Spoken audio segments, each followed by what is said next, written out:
Welcome to the deep dive. You're here because you want to get a solid handle on pediatric migraines, and that's exactly what we're aiming for today. Yeah, We're not getting bogged down in, overly complex stuff. Our mission is really to pull out the key insights from pediatric migraine revision notes, exactly. giving you a clear, practical understanding of these headaches in kids. We've sort of distilled it all down. Think of this as your streamlined guide to what Right. really matters with migraines in children. Great. So let's dive right in then.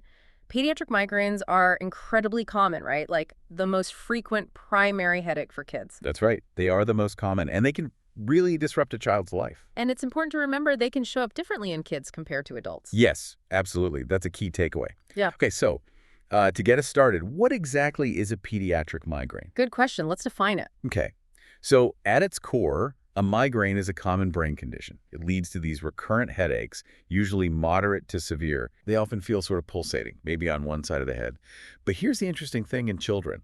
What's that? Well, we actually see them reporting pain on both sides of the head more often than adults do. Oh, okay. So not necessarily the classic one-sided thing we hear about. Exactly. In kids, think bilateral more often. That's a really key thing to remember if you're trying to figure out if it's just a regular headache or maybe a migraine in a child. Both sides more often, that's a really important distinction. And it's not just the head pain itself, is it? There are other symptoms too. Absolutely. Yeah, these headaches, they kind of come with a package deal. Other symptoms are usually involved. Okay. And duration-wise, in kids, we're typically talking episodes lasting anywhere from, say, 30 minutes right up to 48 hours. 30 minutes. That can be quite short. It can be, yes. Shorter than the typical adult duration, often. And we also have different categories, different classifications of migraine that are particularly relevant for children. Such as? Which ones are most important for us to, keep in mind? Well, you've got migraine without aura that's pretty common in kids and adults. Okay. Then there's migraine with aura. And this one has various subtypes, like aura without the headache actually following, or hemiplegic migraine, things like that. Right. And what's really fascinating here are the childhood periodic syndromes. What are those? Things like cyclical vomiting, abdominal migraine, and benign paroxysmal vertigo. These can actually be early signs or sort of precursors to developing migraines later. Wow. Okay. So they might not even present as headaches initially. Sometimes, yes. Mm. We also see retinal migraine, more common in younger people, probable migraine, and of course, potential complications. Okay. So quite a wide range of ways these can manifest. Now, let's talk about what sets this whole process off. What's the cause, the etiology? Yeah, the precise cause isn't fully understood, which, can be a bit frustrating. For sure. But the current thinking is it's down to this complex interplay between a child's genes, their environment, and various neurochemical factors in their brain. So a mix of things. A mix of things, exactly. Think of it like a unique combination coming together in that child. These factors are thought to lead to, well, abnormal activity in the brain and changes in the brain's blood vessels. So it's not just one single thing we can point to. Nope, precisely. It's a combination. And are there specific things that might make a child more prone? What are the key risk factors we should be aware of? Yes, definitely several important ones. The biggest one, really, and often the most telling, is family history. Ah, genetics. Huge factor. If a parent or sibling has migraines, that significantly bumps up the child's chances. Yeah. What else? Hormonal changes can play a role, though this might become more relevant as they hit adolescence. Right.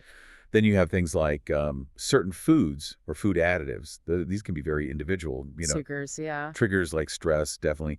Not getting enough sleep, inadequate sleep is a big one. Exposure to strong sensory stuff like bright lights, loud noises. And sometimes certain medications can contribute too. So a lot of potential pieces in that puzzle. Now, if we could zoom in a bit on what's actually happening during a migraine attack, what's a pathophysiology? What's going on inside? It involves these complex neurovascular processes. What seems to happen is activation of the trigeminal nerve pathways. Okay, the trigeminal nerve. Yeah, and this activation leads to the release of these tiny chemical messengers in the brain, neuropeptides. Neuropeptides, right? And they then cause inflammation, basically, in the blood vessels around the brain. Inflammation. Yeah, and this whole cascade results in changing the brain's blood flow and the levels of neurotransmitters, the chemicals brain cells use to talk to each other. It's kind of a domino effect, starting with that nerve activation. A chain reaction in the brain, it sounds like. Okay. Mhm. Now, when a child comes in with a headache, how do doctors tell if it's a migraine or something else? What's the differential diagnosis? That's a critical question, absolutely. We need to think about other common types of headaches, Like what? like um, tension-type headaches often feel like a tight band. Mm. Cluster headaches, which are really severe and come in cycles, sinus headaches, often with nasal symptoms, Mm-hmm. and importantly, medication overuse headaches. Oh, right. Taking too much pain medicine. Exactly. Yeah. Can happen in kids too, unfortunately. And are there any specific warning signs, any red flags that should immediately make someone think, okay, this needs a closer look, maybe urgently? Absolutely. And knowing these red flags is vital for you. Okay, what are they? So if a child has a headache that wakes them up at night, that's a worry. Or one that's there first thing in the morning upon waking, Right. a headache that just keeps getting progressively worse over time, that needs checking out. Makes sense. Also, if it's triggered or made worse by things like coughing, sneezing, or even just bending down, Mm. that's a red flag. Okay. Headaches with a fever and signs of meningism like a stiff neck, light sensitivity, definitely concerning. Yeah. Vomiting with a headache, especially if it's bad or persistent. Headache with ataxia that's like lack of coordination or any change in their consciousness level, super serious. Definitely. A headache starting within 5 days of a head injury needs prompt evaluation. Right. And lastly, a headache that comes with a new squint or they have trouble looking upward, sometimes called sunsetting eyes. That's a critical sign. Any of these really warrant specialist assessment. Those are really crucial to keep in mind. Thank you. Are there any other medical conditions that seem to pop up more often in kids with migraines? Associated diseases? Yeah, it's interesting. Research suggests that children and adults, too, with migraines might have a slightly higher chance of also having conditions like asthma, allergies, motion sickness. Yes, motion sickness. Interesting. Yeah, and even seizure disorders. The exact link isn't totally clear, but there might be some shared underlying sort of sensitivities or maybe inflammatory processes involved. Hmm. Interesting connections. So, how common are migraines in kids here in the UK? What's the epidemiology look like? They are indeed quite common in the UK, a significant impact on population health. Right. While overall migraines are more common in females, with onset often later, it's important to know that chronic migraine does affect some children and adolescents. Okay. And like we said, that family history is very, very common in kids who get them. So, definitely a significant health issue. Now, let's really paint a picture of what it looks like. What are the typical clinical features when a child has a migraine? Okay, so recapping a bit, recurrent headaches, moderate to severe intensity, usually lasting between what we said, 30 minutes and 48 hours for kids. Right, 30 minutes to 48 hours. Often comes with nausea, maybe vomiting. Yeah. And that sensitivity to light and sound is pretty classic. Stegophobia and phonophobia. Exactly. And remember, location often frontotemporal, so front and temples, and more often bilateral in kids compared to adults. That's key. Got it. And what about when a child experiences an aura? What kinds of things might they notice? Yeah, migraine with aura. This can present with a whole range of temporary neurological symptoms. They usually happen just before or sometimes during the headache. Okay. Most common are visual disturbances, seeing flashing lights, zigzag lines, maybe blind spots. Visual stuff. But it can also be sensory things like tingling or numbness, sometimes motor problems like temporary weakness on one side. Weakness. Wow. Yeah.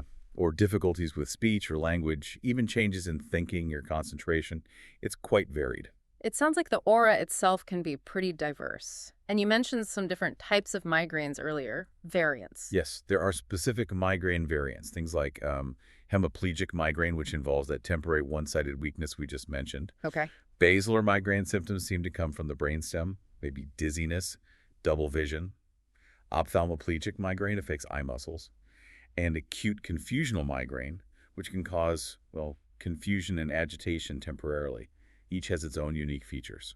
Complex. And those childhood periodic syndromes we touched on, how do they fit in again? Right, things like cyclical vomiting, these recurrent severe vomiting episodes without a clear cause. Right. Or abdominal migraine, intense episodes of stomach pain.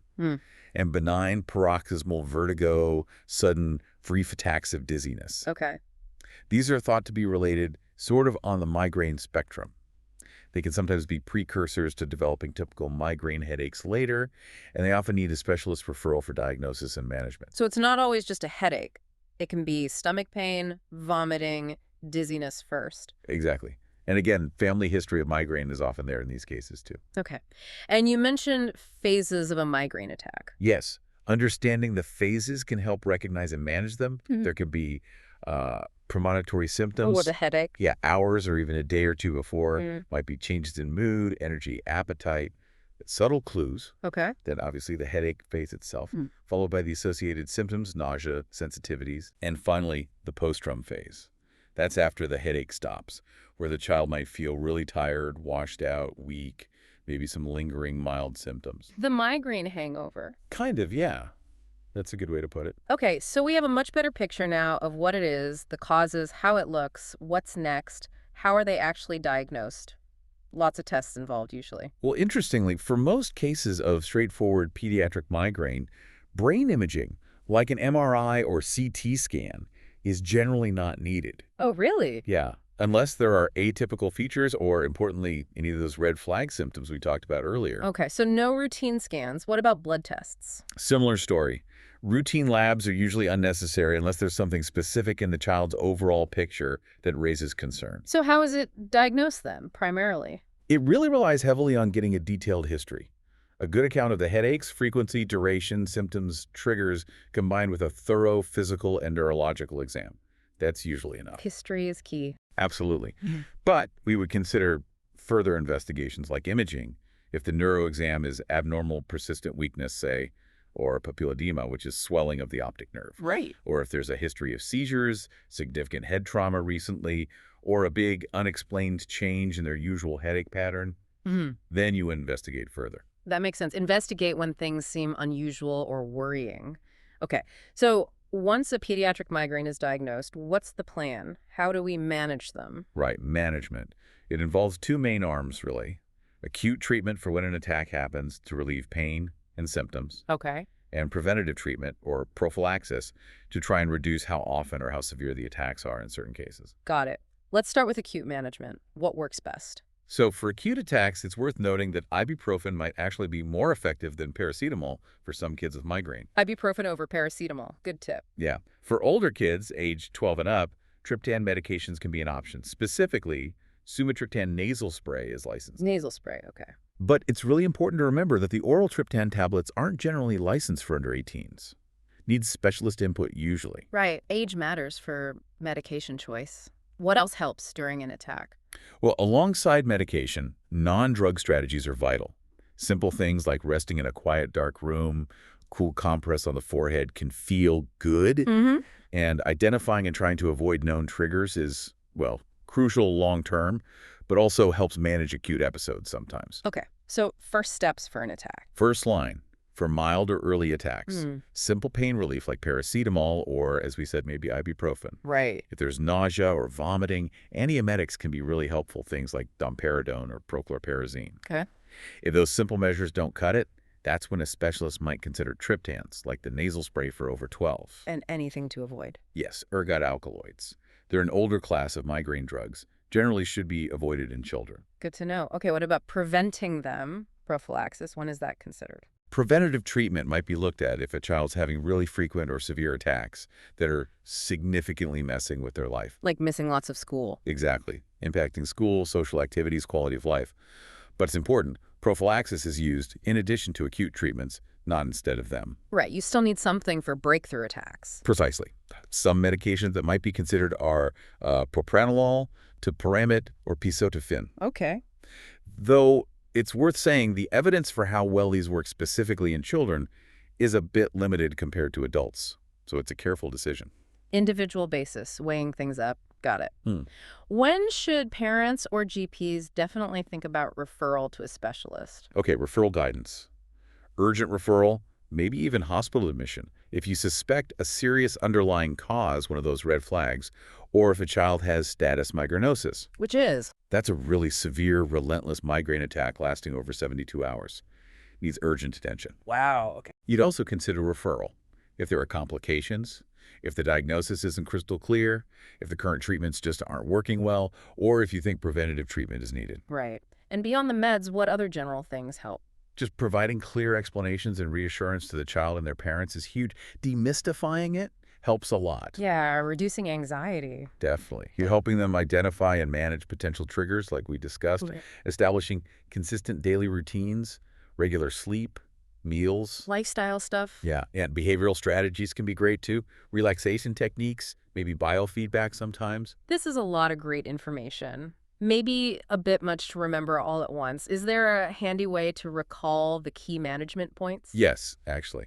Mnemonic could work. How about triggered? Triggered. Okay. Intriguing. Walk us through that one. Sure. So T is for triggers, identify and manage them. All right. R is for rest, adequate sleep generally, and rest during an attack. Got it. I is for ibuprofen, paracetamol, first line pain relief options. Mm. First G is for general measures, reassurance, routines, lifestyle. Makes sense. Second G is for guidance for referral, knowing when to get specialist help. Crucial. E is for education for the child and family about the condition. Yes. And D is for diet and sleep, maintaining those healthy habits.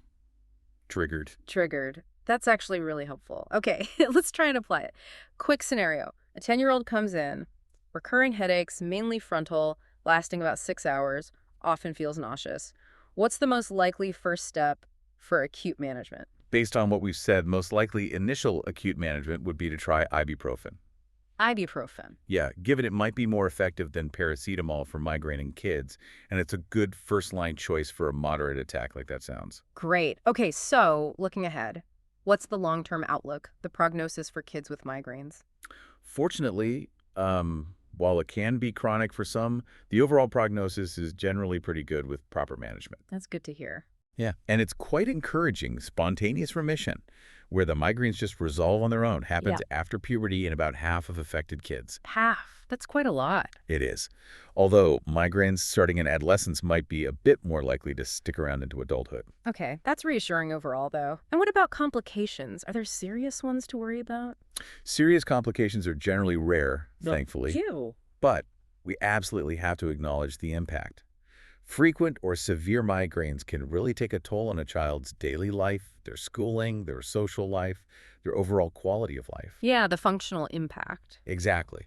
And we need to be mindful of medication overuse headache, like we mentioned. Using acute pain meds too often can backfire and cause more headaches. Right, tricky cycle. So serious issues are uncommon, but the day-to-day impact and medication management are really important. Precisely. Well, this has been a fantastic, really thorough deep dive into pediatric migraines. Just to quickly wrap up the key points. They're common, they have some unique features in kids like being bilateral more often manageable. But recognizing those red flags is vital, and diagnosis really hinges on a good history. Absolutely. We hope this conversation has given you, our listener, a much clearer, more practical handle on pediatric migraines.